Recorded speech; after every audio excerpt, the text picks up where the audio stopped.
নমস্কার, আমার প্রিয় পরিবারের সবাইকে স্বাগত আরও একটা নতুন ভিডিওতে।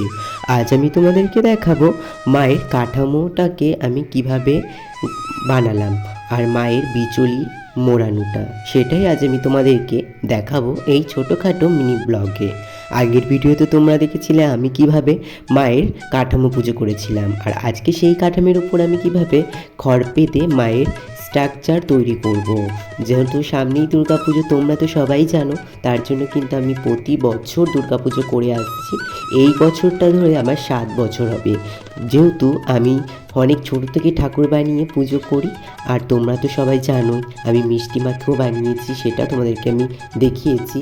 তো আগে যখন ছোটোবেলায় ফোন ছিল না তখন তো আর ভিডিও করে দিতে পারতাম না।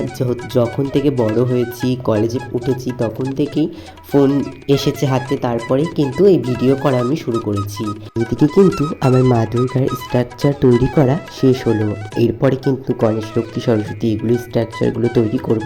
তাই জন্য খড় বেঁধে রেখেছি, ওই দেখো ওই পাশে খড় বেঁধে রেখেছি। আজকের ভিডিওটা এই পর্যন্ত, দেখা হচ্ছে পরে একটি ভিডিওতে।